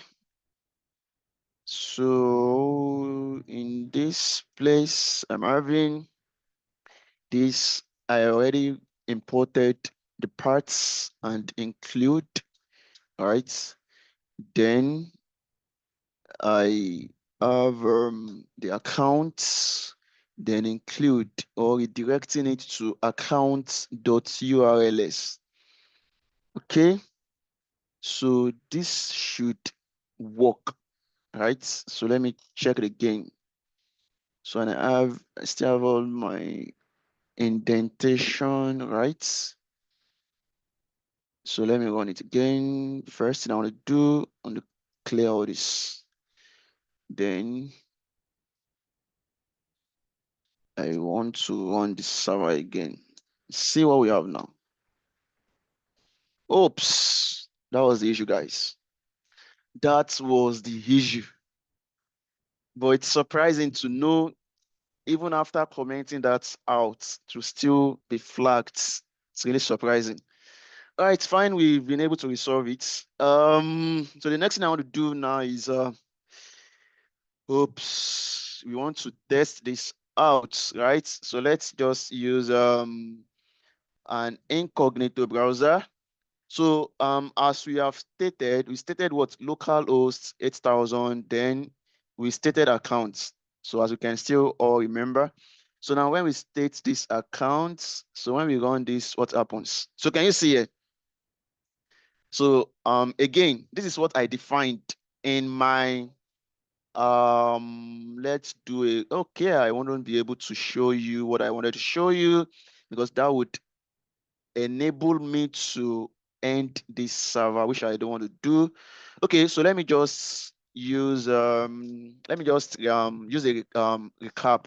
So what I want to show you is, if you remember in our home templates where I was explaining the logic. So this is what is happening here. So when I come here, I can only see welcome because no one is logging in, right? So no one can log in now because we have not created any user account. So then our URL to create an account is what we stated it to be sign up. So let's see if this works. So as you can see it here. So when I selected sign up, so I have a page here. So and all the page and the display here are exactly what we have in our what sign up template. So here we can state what username. So this username, so we are creating an account for. So we are creating an account for, we have something in the charts. Did you set up login redirects? Yes, we did. We set up login redirects. So so let's say you want to create an account for Ada, right? So you say Ada as username, just want to make it basic. So we want to give her a password. So I'll just give her any password here, right? So now look at the password policies here. Everything I have explained. So it mustn't be familiar, it's going to be similar to your personal information. It must be at least a characters, common use password, and the likes. So we want to ensure we don't breach any of these password requirements. So let me just use a password that will be accepted. I want to enter the password again. All right. So then I want to click on create account. So let's see what happens. Oops, we still have an issue. So what issue are we having now? So this one stating account sign up error, blah, blah, blah. Okay, so I think I want to try this again.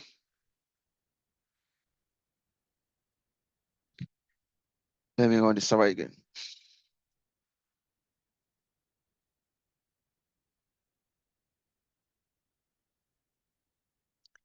Okay, so let me create a new page. So let's say we want to go to our localhost, then sign up. So on this sign up page, sorry, I want to go to accounts and sign up. So here, so let's say we have this, right? So let's say this is the user we are creating, and we want to give it a password.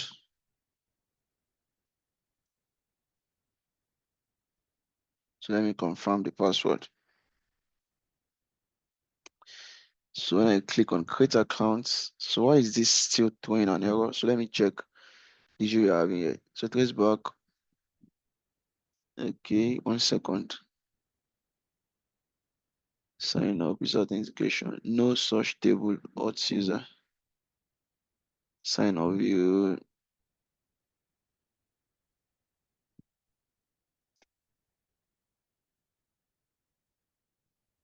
Okay, so let me go and check.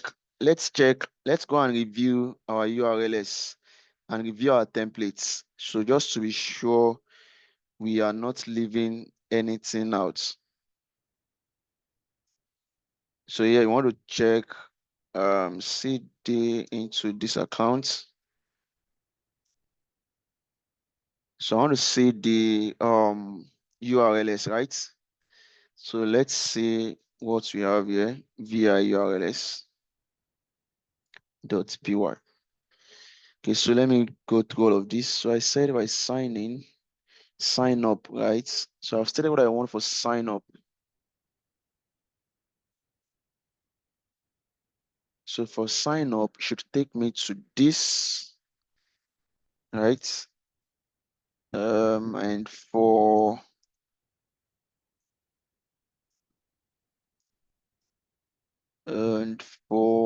let me check for sign up, for login, for logout.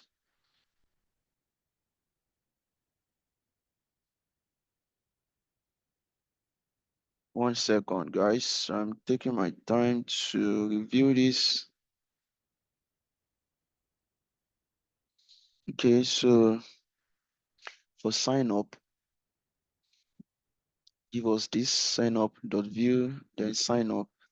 For login, We have this for login. Everything seems to be fine as view, then templates, login view, then as view, then the accounts and login.html. Then we have our login. Then for logouts, then this for password reset. We are not even trying this password reset now. So since we are signing up, it's ought to redirect us to a login page, right? It ought to redirect us to a login page after successful sign up. So let me see if we miss out anything here. So you have a login, logout, templates. We have password reset done, password reset confirm, and password complete. So we have all of this, and we have our sign up view. So when we log in, right? Sorry, when we sign up, upon successful sign up, take us to a login page. So let me go and check what we have as our let me check our sign up again. vi views dot py. So here I have also stated here that we sign up, right? So you should have we've imported create view, we imported user creation form, we also imported reverse lazy. So which means when they sign up. So this is what we stated here, right? Upon successful sign up, then redirect them to login page. So this is what you are stating here. When they sign up successfully, then sign them into login page. So why is the sign up failing? Okay, so let me check. So this is where I need to focus on. When they sign up, upon successful sign up, take them to login page. So everything seems to be fine here. So let me go and check my sign up templates and my login templates. So those are the two things I want to check now. My sign up templates and my login templates. Then we can know where the error is coming from. So let's go to templates, then cd into accounts. Then we want to check what we have here. So starting with the sign up templates. So let me show you I have my sign up template here. Sign up .html. Okay, so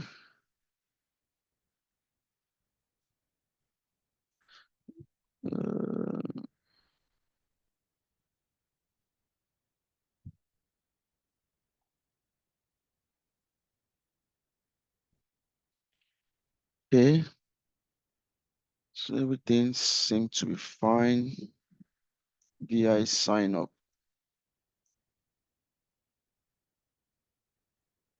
Sign up.html. I have everything defined. I'm trying to review it closely to ensure everything is fine. So sign up and you're using this, you're also using this, you're using this. So use a button, create accounts and form. Okay, so now let me check my login. vi login. So I'll close this now and check the login. vi login.html. So what do I have here? Login.html.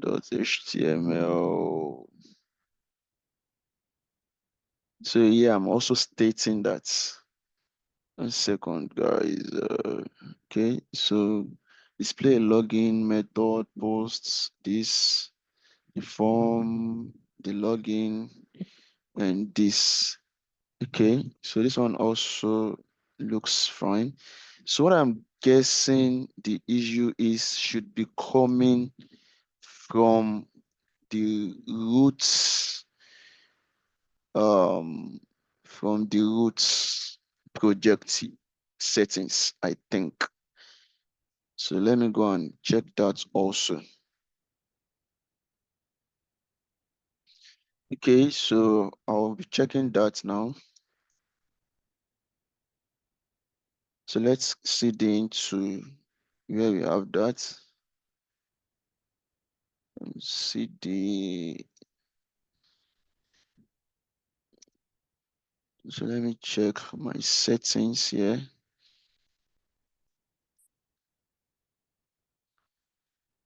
VI settings dot py. Okay, so here we want to ensure our login redirection URL is fine. All right, to confirm that issue is not coming from there. So let me check that. Okay, so when I say this, let me confirm.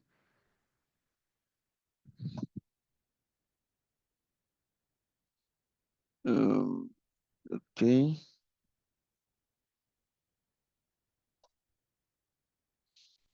Okay, I think I want to remove some things here. Let me remove this. Let me remove this. Okay, let me close this, then leave it as this. Let me leave it as default. Then 1 second there. Okay. So I want to check.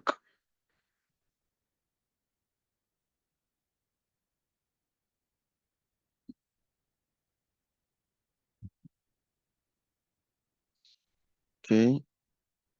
Let me check some other things.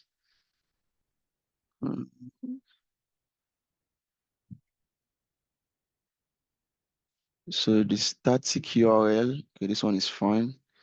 So I have default auto field, which is fine. I think, let me just remove all of this. Even for the fact that I commented them, so I would want to remove them. So let me just remove all of this. Could be causing the issue too.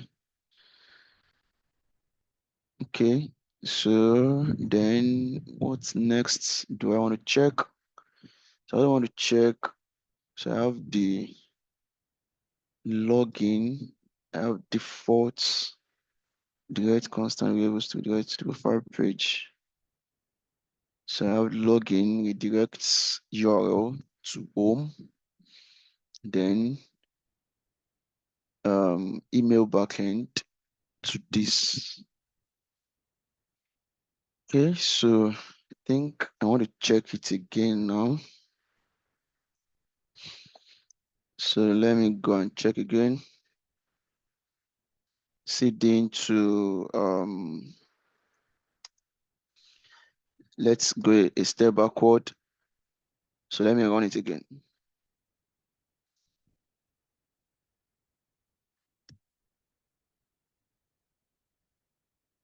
Okay, so let's see again.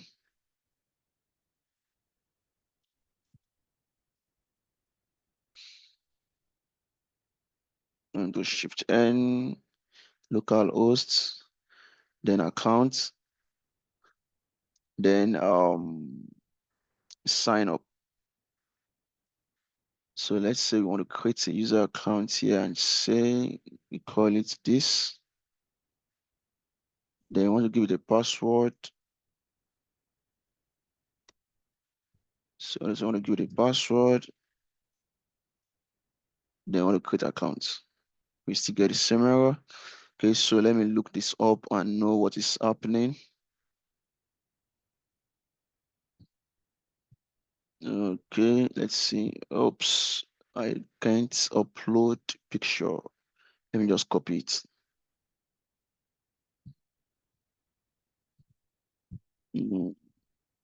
Copy this.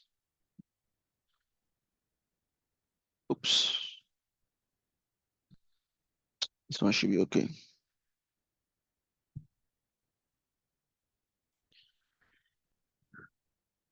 After entering user information and selecting create account on sign up page, I am getting this error. How do I fix?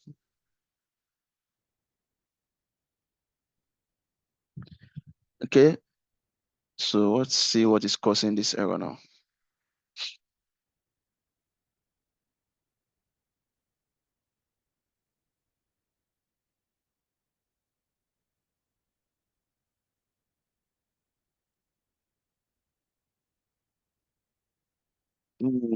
Okay, didn't want migration. If you still get similar, delete the SQLite DB and migrate fresh. Okay, let me run migration first and see. To see. Okay, so I want to say Python. I think I have an idea of what is happening now. Manage .py. Then Python manage.py, make migrations.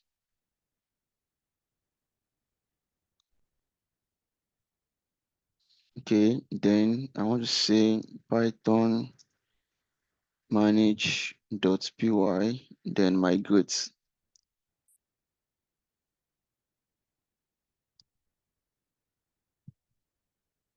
Okay, then I want to run server again. So I want to check it again.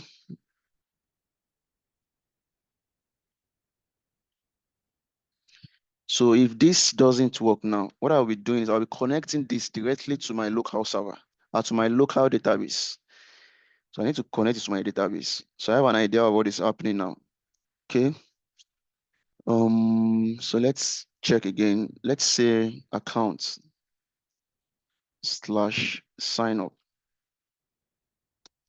So the issue is it's not saying a database to store this information. Okay. So what I want to do now is, oops. Yeah, it's working now. So essentially why we had that long bug was because I one time disconnected the SQLite. You know, SQLite is like the lightweight database provided by Django. So I connected my Django with my own local database server. So, and afterward, I disconnected it. So, and since I have disconnected it, I have not run that make migration command. So while I was trying to create a user account, you know, I said a user, there will be a user model. So this user model is where the user account will be stored, right? So in the process of trying to create this user, it's not saying any database to store this user information. And that was why it was pulling all of those bugs.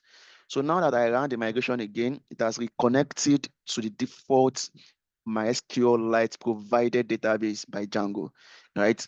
So then, as we have seen, we have been able to create a user account. Then let me now see if I can sign in with this user account. So I want to say Olawain, right? Then the password.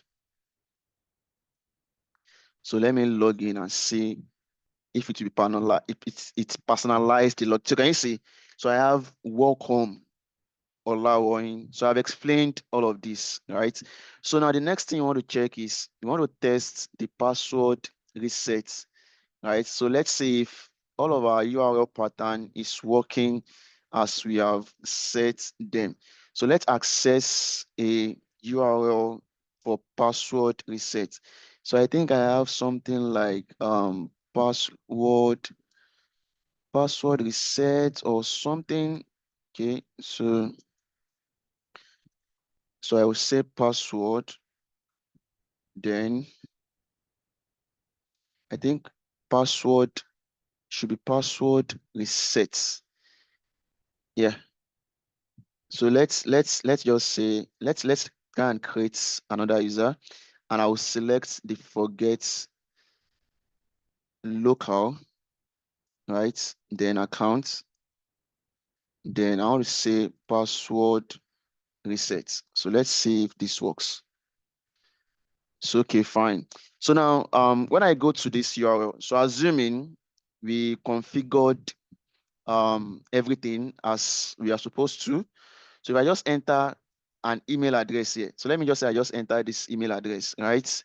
So expectedly, Django would send a code, right? Or a link, a password reset link into this email address. So then you can follow through that link to reset the password. So which you would have all experienced one time or the other. So this is just like we also extending the functionality of password into our application, like incorporating password resets option for our users. So if I now click on send recently, can you see it here? So it's stating that an email has been sent with instructions to reset your password. So this is what we did when we used that console instead of SMTP. If you have used SMTP, it would have sent a link to my email address, which I can follow to now reset the password, right? So now that we have created this user account, so I want to check the admin portal and see if we have this user listed. But before we check, so I want to try and create one more user.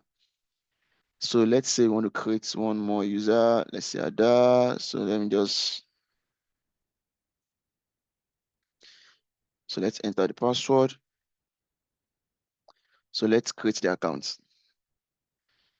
Okay, we've created another account. So now I want to check if we have all these users, all these accounts in our admin page. This account we just created. So let me just sign into our admin page and see.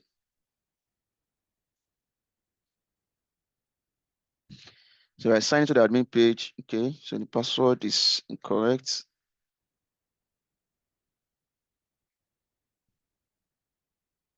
What password did I use again? Oh, okay. So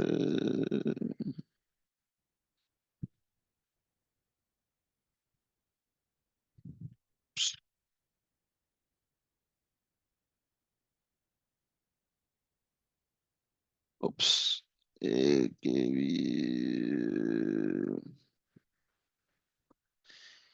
Oops. Okay. I've forgotten this admin credential.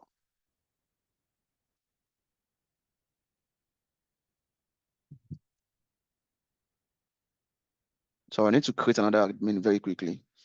If I can't remember this, okay, let me just quickly create another admin.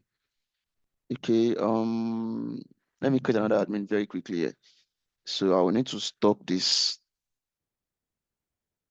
So then come here and do Python manage.py, create super user.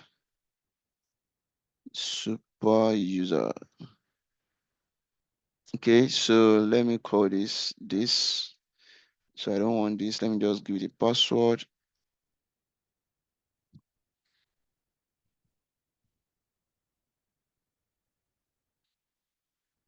Okay, so let me sign in with this newly created admin now. Let me refresh. Okay, so I want to sign in. Okay, I have not run the server. I need to run the server, then check again. So I just want to ensure our users that we just created are saving in our database, because that is the only pointer to indicate that everything we are doing is working as expected. Because our user basically, what we are managing is like our database as backend developers. So I want to enter the password. So let me see. Okay, so I've signed in. So let me see users. So as you can see it here, right? So these are the users we just created. Can you see? So we have Ada, we have Olawoyin, right? So which means our application is working as expected. And we've checked out all the features that we defined in our application. So as you can see it here, let me go back, just a recap. Want to enter here, let's copy. Then want to check tests, want to check accounts. Then want to check our URLs .py.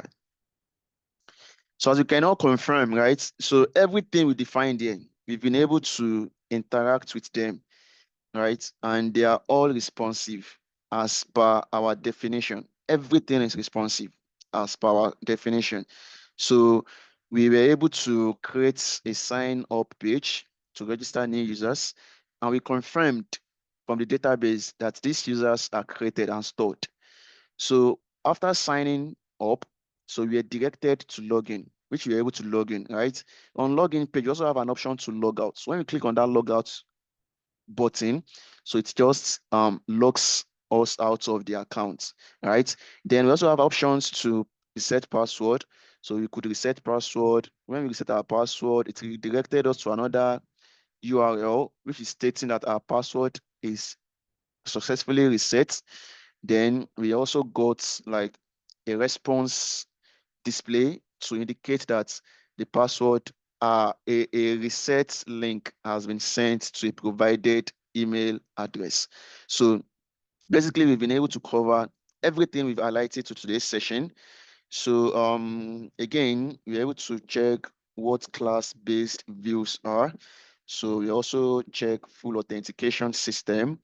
We configured the sign up, login, logout functions. We also delved into understanding password management, also understanding what password policies are, right?